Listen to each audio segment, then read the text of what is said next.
Merci. Merci, merci, merci.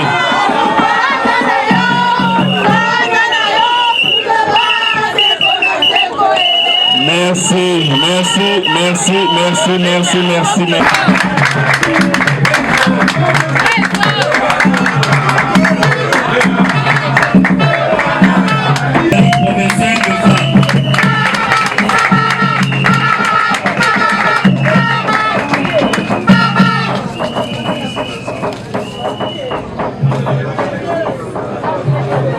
Monsieur Bichala Moukadi.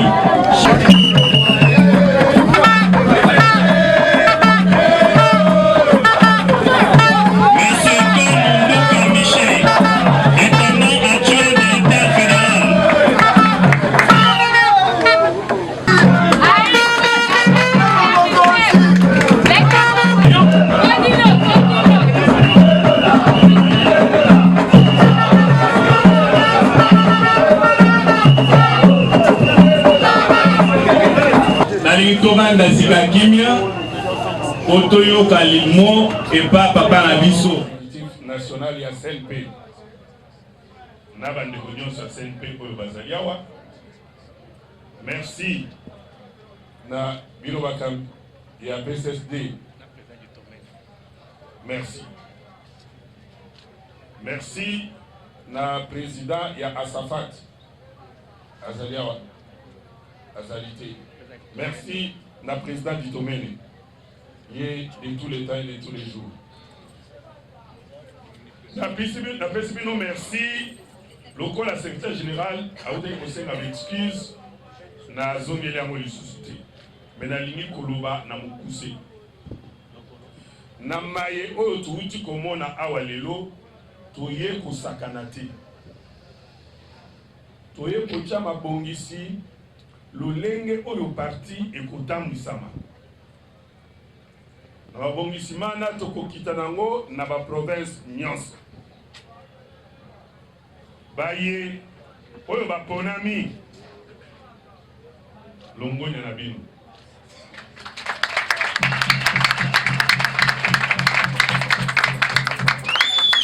baye oyo baponami te bozali batu ya mabete pour démériter pété mais na poste moko esengeli mutu moko na yango elonga na biso ekosenga ete tosimba na loboko po to réussir oyo euti osalema lelo naza korepete ezali masano te ezali blague te ezali responsabilité munene yo oyo ponami esika o bacheyo biso awa na parti toza na système ya évaluation après évaluation nde bomoni tosali oyo soki osali malamu ben oke liboso soki osali mabe tokolongola yo tochoyo pembeni tosangani awa parti politique ezali bisika ya liyoto te ezali espoir mobimba ya Congo ezali na misu na bino biso nde tozali déterminé ya changer vie ko améliorer vie ya ba congolais biso ko changer Congo oyo ebonga biso na oyo etali 2021 oyo ezali année oyo to consacré yango na implantation ya parti partout parti oyo ezali parti munene. Botali singa vous prouvez de quoi vous étiez capable à une année d'existence aux députés dans la assemblée. Ce que Zalaki, désordre, qui n'a sémité, on a quitté surprendre Batignoso, aux alana 10, 15, 20 députés. Mais le coup la botali ici en haut, donc il est liboso. Année où année il y a pour implanter parti et puis côté sa viabilité à parti la bisika nyonso. Congo ezali munene esengeli tosala mosala banda baye oyo interfédéral ya Kinshasa olingi toyoka parti na lupango nyonso ya Kinshasa espoir ya Congo nde bino faut expliquer ba congolais parti oyo eboya injustice soki moto alingi ke asalaka injustice to basalaka ya injustice aboya kokota na parti oyo ezali kobunda mpona ntobwama ya mboka Congo yo soki olingi Congo ekende liboso te kende kokota na baparti mosusu mais soki olingi kota na parti na biso PCSD donc ezali mokumba oyo tozali nango na maponami oyo ezali koya esengeli tokamwisa bato tokozala na bakandida na niveau nyonso sauf na présidence. Oyebi candidat na biso na présidence ezali nani? Tokoganye koleka Sassou. Tokoganye oyoki bien te. Tokoganye na élection présidentielle koleka Sassou. Ya Sassou eza moke. Tokoganye koleka Sassou. Alors lelo eza mokolo ya ba discours mingi te. Totombe na coïncidence moko malheureuse. Mama oya biso ya lupangu oyo akufaki bukulu malobi atikaki biso, je pense na quelques cadres tokobaluka na sima topesa bango mbote na baye bazali kotikala awa baye oyo bazali bongo bacamarade baza bainvité te bazali bacamarade ya parti oyo baye secrétaire général okobongisa po ete ya solo bandeko oyo bazwa ne fiske transport po bazonga na ndako toyokani bazwa transport po ete bazonga na ndako toyebi ke parti na biso ezalaka parti moko civilisé ya bato ya mayele alors ekosalema na ndenge ya bwanya pour que mutu na mutu azonga na ndako mutu nyonso oyo aye kotala biso toyokani na ntina nango tozali kosukisa wana donc na moyen ba journaliste bazotala nga bato ya français politique elinga mingi français te. Alors je voulais dire ceci pour l'interview.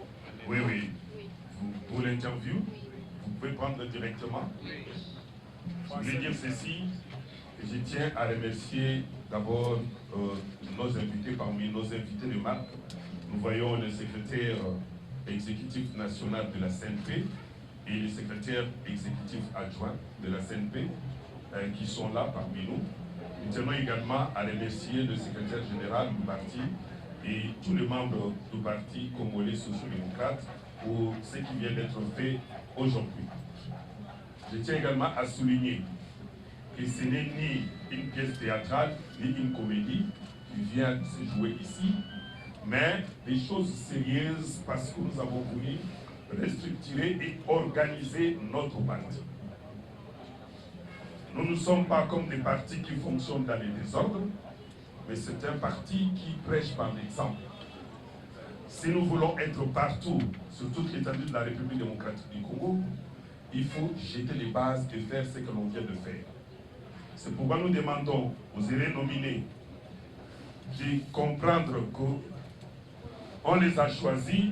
Ce n'est pas parce qu'ils sont les plus meilleurs que les autres, mais on a fait confiance à eux pour qu'ils nous démontrent qu'ils sont en mesure d'améliorer d'une manière significative la vie des Congolais.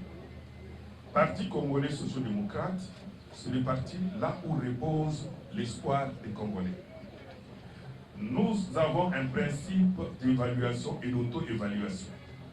C'est pourquoi nous demandons aux élus nominés de faire le travail et que le secrétaire général du parti devra organiser dans un délai relativement court une réunion où on devra expliquer, réexpliquer encore les job descriptions de chacun de nominés pour qu'il sache qu'est-ce que nous attendons de lui et qu'est-ce que les Congolais attendent de lui.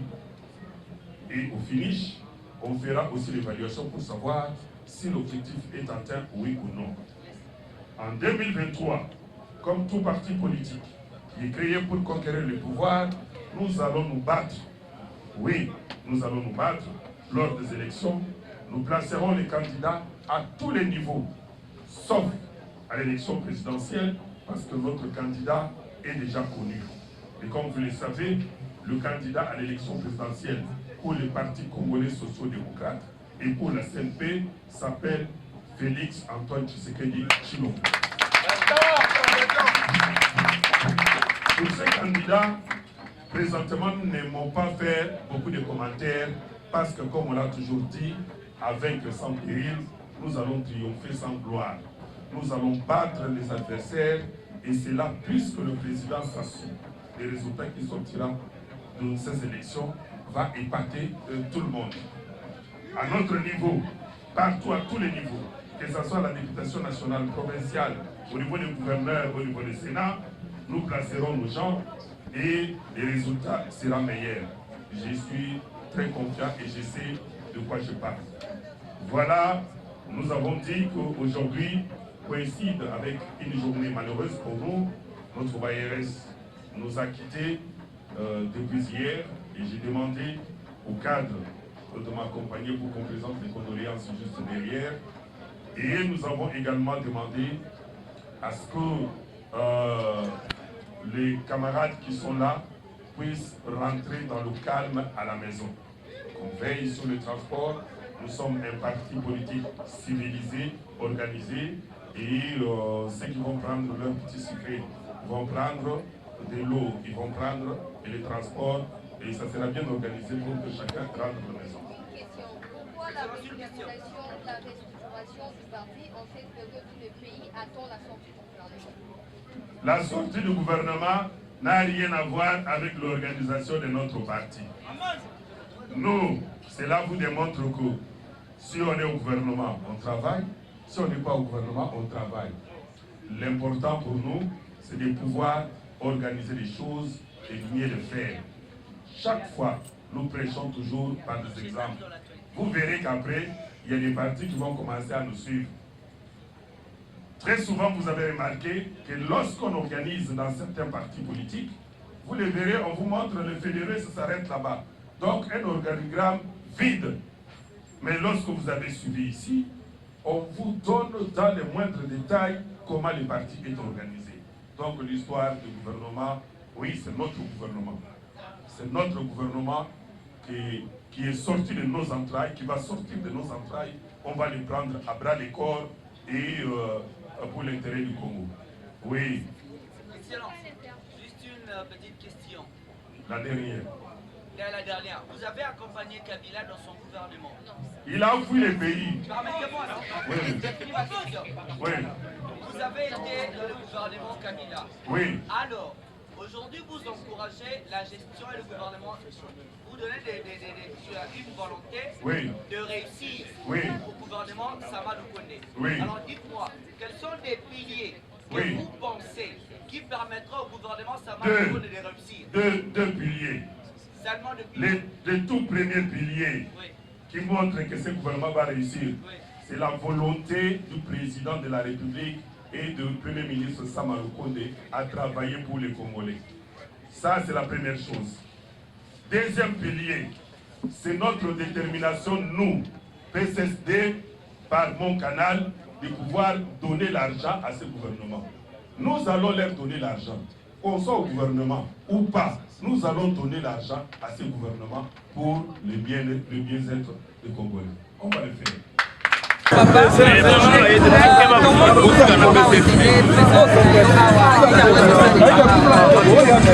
Biso Tozali, Parti congolais social-démocrate, dont le président national est Sali Bassirou Congo, Obabengi Ndeko Basile.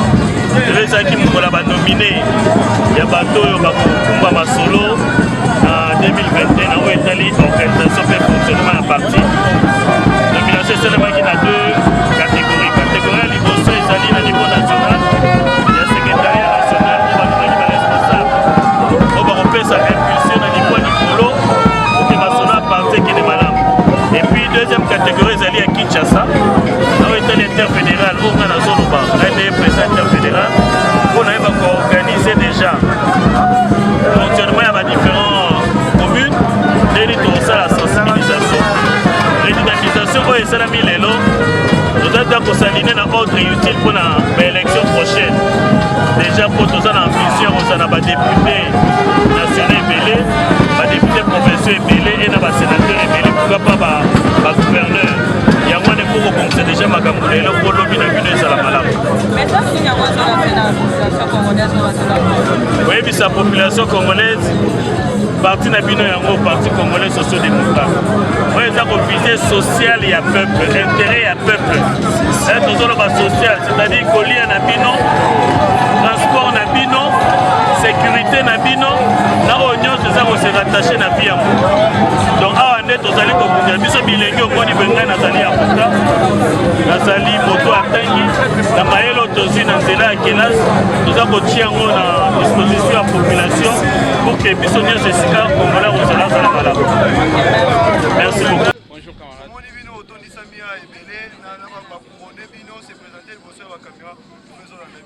Merci beaucoup. Comme on a Jean-Pierre François Oyeka.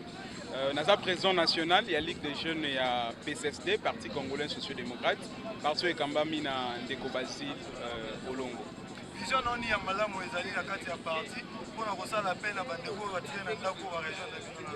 Vraiment, eza vision oyo eza vraiment salvatrice parce que étant porteur et à vision mon corps salvatrice, bah chaque bout ou pas place nous sommes kende, bazo comprendre biso.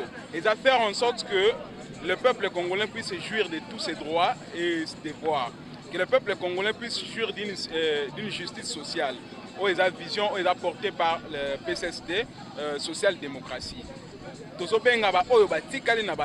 que la politique est ratée comme député, ou la politique est comme ministre. Mais la politique, c'est savoir où à quel niveau sont les histoires du pays. Tout ce qui concerne l'avancement de notre pays, c'est à quel niveau et à quel niveau est l'évolution de notre pays. Tout ça, nous devons nous occuper de la politique parce que à l'âge où nous sommes s'occuper de la politique, on s'occuper de la rejoindre la PSSD. Ensemble, nous allons relever les défis de l'émergence de notre pays. Merci beaucoup pour la question. Je crois que les alliés le gouvernement. Après chaque étape, il y a une évaluation normalement. Une évaluation. Il y a une cérémonie à l'élo. Après évaluation, à partir du président, il pense ça va, il faut compter la bateau, et exceller pour répondre vraiment à la fonction. Est-ce qu'après évaluation, vous se rendre compte que l'échec est par rapport à l'objectif que vous avez fixé au préalable? Pour l'échec, il a tout dit parce que la faillite, il les a ratés. Comme le temps où vous ça là, vous pouvez bâtir. On retrouve super aussi, mais néanmoins, à ce que je sache, normalement, à 70%, on va les essais de et puis ce bateau créé, je crois que le président national a lobby, ils ont sécurité, ils ont fait commercialité, donc en fonction de la responsabilité où la PCB est obligé à faire le lingue et le mobile. Nous avons pour 2023 cause de député Belé. Déjà, vision, il y a chaque parti politique. Pour un parti politique, étant politique, il faut espérer le pouvoir, il faut espérer la vision. Pour que l'autre, la députation, nous avons la député, national, provincial, même à un niveau communal. Même si la situation à vie à peuple est changée, que vous dites que vous faites social à vous-même, je crois que bien sûr, que nous avons la coalition.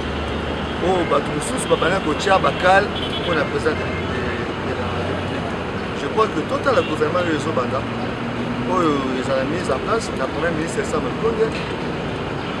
Je crois que le résultat positif est là. Tout le monde est jeune de Belé pour la répondre, puis aussi vous avez la responsabilité de ce système. Est-ce que vous avez relancé un message pour dire que le gouvernement a une jeunesse qui va mobiliser pour faire une bonne politique? Très bonne question. Je crois que nous avons le chef de l'État, le premier ministre de Nabiso, c'est un jeune. Je crois que la cause en a 44 ou 45. Jeunesse des alliés, lobby en beaucoup. Jeunesse des alliés, lobby en beaucoup. Je crois que au moins, nous avons une carte, il va bien, il va responsabilité. Donc je crois que c'est pour l'émergence, pour accroître par rapport à la partie. Est-ce que la jeunesse de l'Engue surtout il y a parti dans le promettre encore aussi le ministère très compétent. Ça je vous l'assure. Très compétent. Merci. Eshima, votre magazine qui bat au rythme de l'actualité. Une réponse à vos besoins en information, un éclairage dans divers domaines. Impartial, documenté, instructif. Eshima au cœur de l'info. Retrouvez la nouvelle édition. Exclusivité. Estache Mouandi, ministre d'État, ministre des Ressources hydrauliques, relève le défi de la libéralisation du secteur de l'électricité. Des actions concrètes. Cap sur la libéralisation de l'électricité. Installation des mandataires ARE et ANSER. Fonds Mwinda qui permettra de fournir de l'énergie électrique propre à 15 millions des Congolais. Signature contrat B-Box. Plusieurs protocoles d'accord signés dans le cadre de la mise en application de la loi sur l'électricité. Les avancées enregistrées dans les secteurs des ressources hydrauliques et électricité grâce à la vision du ministre d'État Estache Mouandi représentent un acquis indispensable qui balise le chemin vers l'effectivité de l'amélioration du taux de desserte en eau potable et en électricité.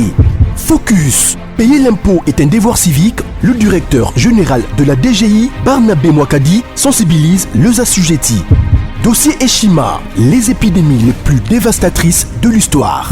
Nation, le ministre d'État Ribens Mikindo met en valeur les blocs pétroliers et gaziers de la RDC afin de transformer les potentialités en hydrocarbures en véritable richesse. Élection 2023, le compte à rebours de la Senco. À lire également les portraits de Kelly Kounté, journaliste chevronné. Économie, budget 2021, moins ambitieux, plus réaliste. Culture, les tabous de l'inceste. Retrouvez l'intégralité du magazine Eshima dans les kiosques. Eshima Magazine, un nouveau standard d'information.